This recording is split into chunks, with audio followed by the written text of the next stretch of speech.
What's going on, guys? It's been a minute. It's been a minute since I've been here, able to talk to you guys, actually been able to communicate, and I figured what better time than to do so.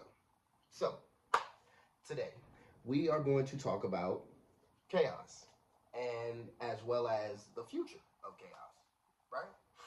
So, before we get into that, the main thing of today's video specifically is a few things. What is chaos? What inspired chaos? And above all else, what is the future of chaos? So without further ado, play my shit.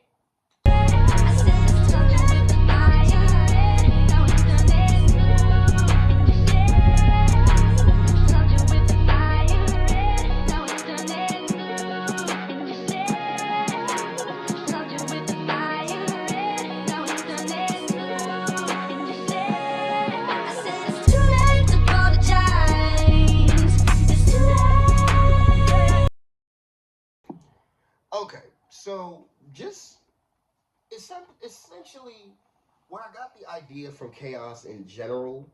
I played a lot of superhero adjacent video games back in the day.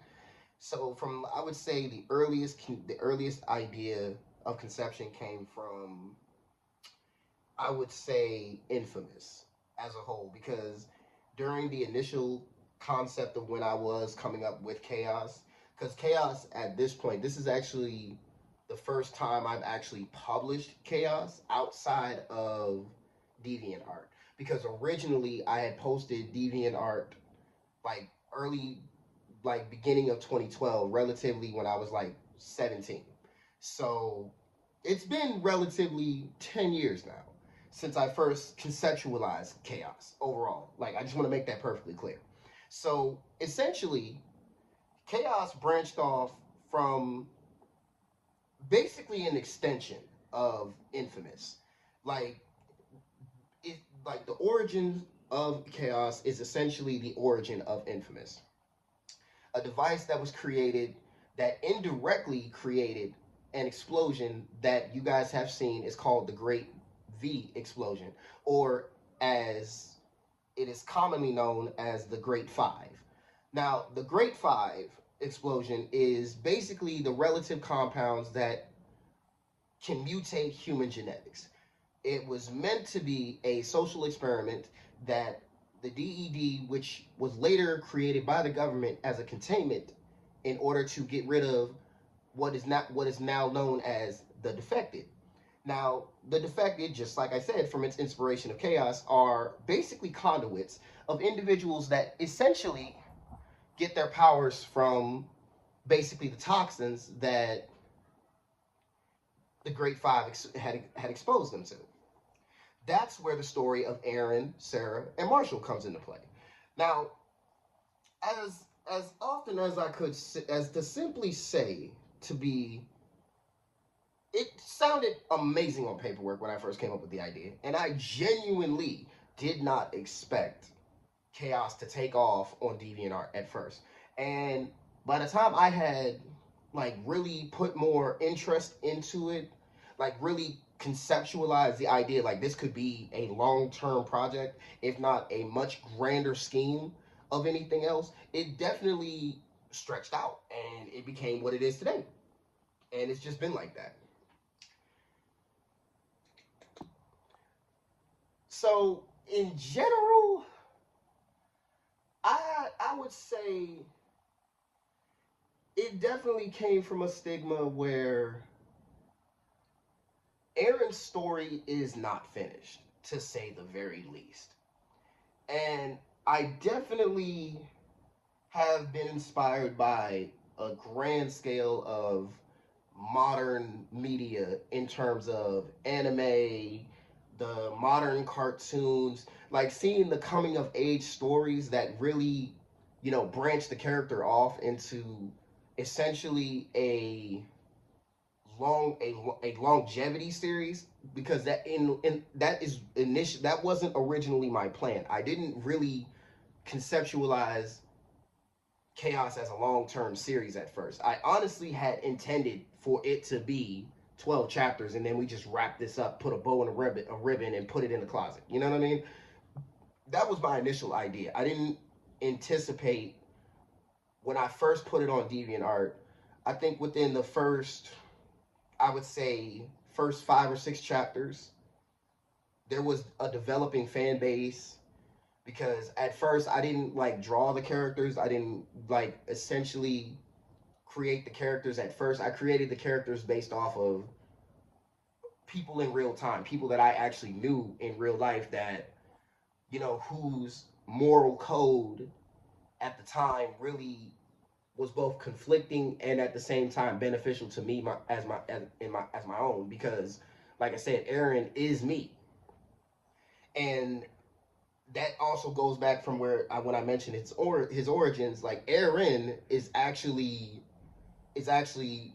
based, his name is the American name of Aaron from Attack on Titan, and as his character bio states, his name is actually Aaron Robert Carter, which is why he has the hero name Arc, right?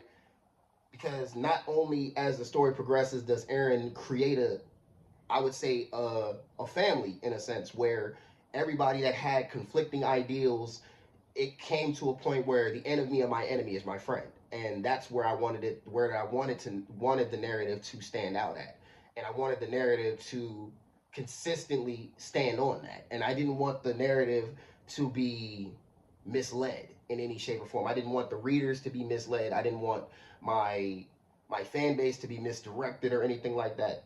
So Aaron Carter is actually my great grandmother's name, right? So I actually thought about it because Aaron's first middle name and last name are actually real people. Yes, Aaron is, like I said before, is from Aaron Yeager, which instead of Eren, it's Aaron.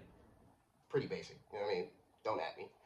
But I actually based Aaron not only of myself, but I actually named him via my late grandfather and his late mother, whose last name is Carter, and my grandfather whose name is Robert. So Aaron Robert Carter. So when I originally had conceptualized where, the idea of how is chaos going to end, is there going to be some, you know, big superhero Avengers level threat coming or anything of that. But I really didn't necessarily want to do that because I felt like the narrative that I had already created was not, in a sense, big enough. I didn't feel like there was actually enough stigma to actually create more than what I was already putting out. And again, I'm talking about from when I first created Chaos. I'm not talking about from where it is now. Because outside of when I first put Chaos out versus to where it is now being published on YouTube and stuff like that, actually, believe it or not, Chaos is actually practically the same as it was when I first posted it. And first time I posted it was relatively, I would say, 2015. So relatively, I've been tweaking and poking at Chaos for over the last 10 years, and it only came to a point that I had like one of my buddies who had, saw me typing it out and writing it, because I was actually making like small like changes to it or whatever, and he said you should post that on YouTube and see what it does. So instead of, using my real voice, which I half the time don't really be thinking too much about my narrative voice, I really don't see it. I don't really see my narrative voice that well. And it's like when I posted it, I felt content with it rather. And even now, I still have ideas of where I want to carry Chaos as a whole. But at the same time, I feel like depending on where the final chapter comes up, because the final chapter is coming soon, don't get me wrong. And as some of you guys have already seen, I did a YouTube short about what could possibly be. Now, mind you, that is not a definitive answer in no shape or form that you know, Chaos is getting a sequel or Chaos has a expanded universe to work with. That's not necessarily the grand scheme of things. That is just a artistic idea of what if. What if I decided to continue Chaos? What if I decided that Chaos in its own deserved a continuation, right? And as of now, I still haven't decided on whether or not I want to do it. So right now, I'm going to spend more time with you guys about this, and I'm going to actually spend more time explaining to you guys the overall concepts and basically the entire universe that is Chaos thus far. And from that point, we're just going to work from there. So, if you like the video, make sure you like, sub, make sure y'all keep fucking with me. I've been doing this for a while now, and I'm very proud of all the work that I put in. I'm proud of the audience that, you know, Chaos is starting to gather and stuff like that. I really have enjoyed this. So I hope you guys continue to enjoy it with me.